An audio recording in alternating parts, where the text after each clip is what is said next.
الحمد لله وكفى وسلام على عباده الذين اصطفى خصوصا على أشرف الأنبياء والمرسلين وعلى آله وأصحابه وأزواجه وذرياته أجمعين أما بعد فأعوذ بالله من الشيطان الرجيم بسم الله الرحمن الرحيم قل إن كنتم تحبون الله فاتبعوني يحببكم الله وقال النبي صلى الله عليه وسلم لا يؤمن أحدكم حتى أكون أحب إليه من والده وولده والناس أجمعين وقال رسول الله صلى الله عليه وسلم لا يؤمن أحدكم حتى تكون هواه تبعا لما جئت به صدق رسول الله صلى الله عليه وسلم بارك الله لنا ولكم في القرآن العظيم ونفعنا وإياكم بالآيات والذكر الحكيم إنه تعالى جواد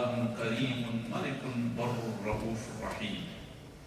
My respected elders, brothers, sisters and listeners of Radio Dawn and my dear children, Assalamu alaikum wa rahmatullahi wa barakatuh. Having the correct beliefs and doctrines is really crucial to live a life that is in conformity with the divine will. Sound doctrines will really guide us in difficult times. Let me give you an example of how important these sound and accurate and correct belief systems are. If you don't have them, then it is absolutely dangerous. Let me give you an example of a psychology student who was given a placement in an army kitchen. And being a psychology student, he was interested in seeing how people can be motivated or how people can actually be changed or their views can be influenced and how easy it is to manipulate them. So what he does is, he goes to one group of the soldiers and says to them, he wants to test whether they like apricots or not. So he asks them in a negative way, you don't like apricots, do you? And 90% of them say, no, they don't. And he goes to another group, and this time he asks in a positive way, would you like apricots, wouldn't you? And lo and behold, more than 50% say, yes, we like apricot dish. And then he goes to a third group and he says to them, would you like one dish or two dishes of apricot? More than 50% say, we like one dish, and 40% say we'd like two dishes. And the moral of the story is that if you don't have your own particular taste and delight, then someone else is going to give you their taste and delight. And that is how easy it is sometimes to actually influence people and change their ideas and ways of thinking. And that is why belief systems need to be strong and on firm foundations. Today, we are seeing, yesterday somebody was telling me that, he heard of this Muslim girl who's converted to Christianity. And of course, this is not just a one-off case. There are many cases of that kind. And he was very furious about it and all this. And I said, well, what are we doing to help these girls? What are we doing to educate Muslim girls in the Islamic belief system? We're doing almost nothing. Okay? And then our idiotic cultural norms and rituals and squeamishness about this whole idea of not letting girls come to our classes or to mosques or to learning places is making it even worse. Anyway, that's another issue. I don't want to go down that lane. I just wanted to point out how important it is to have the sound doctrines and correct belief system. Otherwise, someone else is going to give theirs to you. And that is why it's so crucial, we work hard on our belief systems.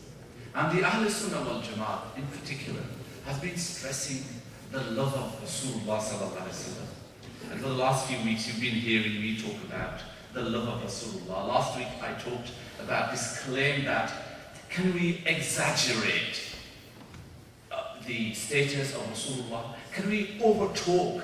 Can we big him up too much? Are we going beyond limits? Can we do that? And I proved beyond doubt from the Quran and the Hadith that you can never exaggerate the praises of Muhammad Rasulullah sallallahu alaihi wasallam. I want to follow this up with this other notion, that we must love Rasulullah more than ourselves. And the question is, why should we love Rasulullah sallallahu alaihi wasallam more than ourselves? In Hadith, Umar came to the Prophet sallallahu alaihi wasallam and said, Ya Rasulullah, I love you more than anything in the world, except myself. And the Prophet said, Umar, your faith isn't quite complete yet. And then he said, Ya Rasulullah, I love you more than myself. And then he said, لا يؤمن أحدكم حتى أكون أحب إليه من والده وولده والناس أجمعين. None of you is a believer until he loves me more than his parents, his children, and the rest of humanity. Now in that, we worldly people, we who think in worldly terms and full of worldly greed, might say that here is Muhammad sallallahu alaihi wasallam demanding his own love for his own sake, or is there something altruistic in that? Is there altruistic, or is it an ulterior, selfish motive of Muhammad sallallahu alaihi wasallam? And that is what I want to talk about. Why? Why do we need to love Rasulullah more than ourselves and everything else in the world? Why? Well, when we look at the teachings of Islam, what do we find?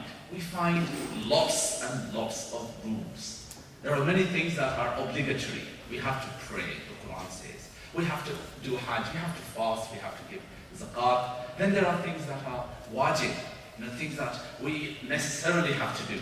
We have to make sacrifice. And then we have, of course, this whole catalogue of sunnah of Rasulullah sallallahu alaihi wasallam, the recommended things to do. We must do this, we must do that. All these long lists and catalogues of things that we have to do. Then, of course, on the other hand, we have what are known as the duties of omission. Things that have been prohibited, things that are haram, and we must avoid them. Then there are things that are offensive, and again we should avoid doing those things that are makruh or disliked by the Sharia. So there is a long list of do's and don'ts. And sometimes they are very trying and testing. Okay? And the question is, how do we apply those? How do we work on those? How do we implement those? Well, there's two ways of doing it. One is, we could stick to this that, you just have to follow the rules, obey the rules. These are guidance and you have no choice. If you disobey the rule, you will be punished. Okay? So you keep keeping the rule. That's one way of doing these duties of Sharia. Isn't it? That's one way of doing it. I'm just keeping the rules. I'm just keeping to the book. I'm doing things according to the book. You could do that. Okay, that's one approach to following the Sharia. And I'm sure you will see that how dry this is, and it doesn't always succeed either, keeping to these dry rules. But there is another approach to it, and that approach is where you actually become. Now, you don't have to buy into this. You are now you now love God so much. You, وَالَّذِينَ آمَنُوا أَشَدُّ حُبًّا لِلَّهِ, the believers intensely and passionately love Allah. You are now in love of God. And therefore, these rules are no longer external to you. Okay? They're not from the outside. Before you were following 1, 2, 3, namaz, roza, zakat, sacrifice, this. You're following the rules from the outside. They are imposed on you. Okay? You're following them. But now, you have internalized. You are now the lover of God. And this is no longer about following rules. This is really following your own longings of the divine now. You long for the divine. You yearn for the divine. You are in love with God, and therefore this is no longer keeping to the rules. These are from your inside, and that is really the key to it. Once we have acquired that state where we truly become lovers of God, ashke ilahi, then these are no longer impositions. Your eyes find coolness in salah. Okay? You find it peaceful to fast. You find it really source of happiness when you give zakat. Okay? And when you do the Hajj, that is the journey of life for you. Because now you are not following rules only. You are now doing something that comes from the very inside of you. But of course, to get to that stage, how do you get to that stage where you actually now are the lover of the divine? You are yearning for the divine. You are longing for the divine. You really are in love with God. That is the real question. How do you do that? And this insistence of ours, of loving Rasulullah sallallahu alaihi wasallam and talking about him all the time, is really one way to the love of God. God in many ways, of course, is abstract. Let's be honest about it, okay? Who has felt God? Who has spoken to God? Who has heard God? Eh? God is far away, okay? To our senses, he is far away. But through Muhammad Rasulullah sallallahu alayhi wasallam, really, God no longer remains abstract. He becomes very near to us. And this is what is meant, for example, when the Quran says, النبي أولى بالمؤمنين من أنفسهم وأزواجه أمهاتهم. The Prophet is very, very near to the believers, even more nearer to them than their own selves. He's nearer to you than your own selves. Okay? In other words, you have immersed yourself into this model of Muhammad sallallahu alaihi wasallam. You now are part of Muhammad Rasulullah sallallahu alaihi wasallam. Why? Because Muhammad Rasulullah sallallahu alaihi wasallam epitomizes the al-insan al-kamil, that perfect man that God wants us to be. Okay? And we are all striving to actually that perfection. And the only way you can do that is by looking at that perfect man, Muhammad sallallahu alaihi wasallam. And you can't do that until you actually fall in love with Rasulullah sallallahu alaihi wasallam. So when he says to Umar, you've got to love me more than all these, this explains there is no ulterior motive in it whatsoever. This is explained by another version of this hadith where it says, لا يؤمن أحدكم حتى تكون هواه طبعا لما جئت به.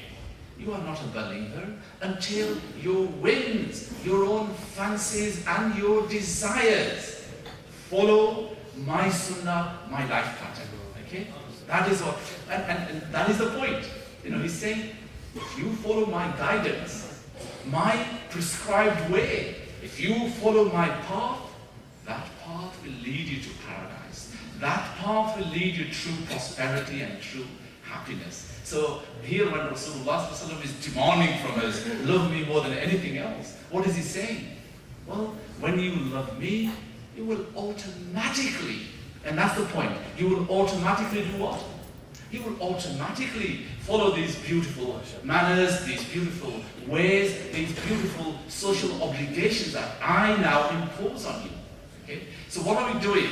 When we are asking you to love Rasulullah sallallahu alaihi wasallam, what are we doing? We're really encouraging, motivating. This is actually providing us that energy which will make us internalize Islam. Islam will no longer be in books. It will no longer be a list of rules, but it is part and parcel of our lives. We have internalized it now. And that is why, loving Rasulullah sallallahu alaihi wasallam is so important. The Sahaba, Ridwanullah alayhim ajma'in, loved Rasulullah very, very dearly. And you've heard many, many stories of the love of the Sahaba for Rasulullah sallallahu alaihi wasallam. And why?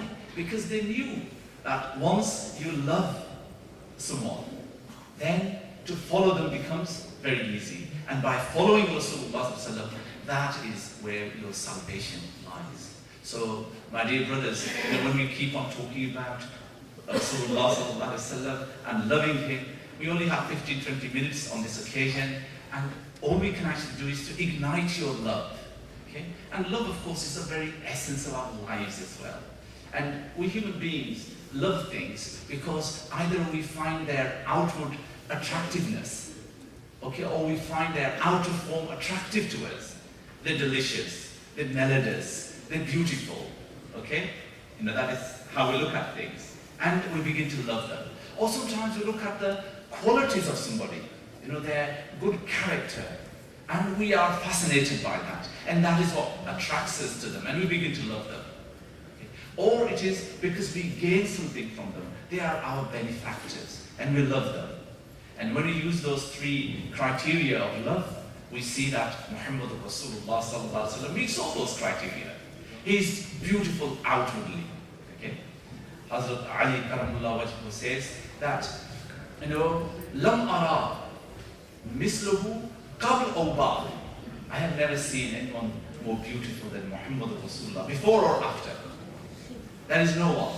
And as far as his qualities are concerned, his generosity and his forgiveness, his humility and his kindness and his compassion, and his care and desire for the good of others, again, there is nothing like it. It is matchless.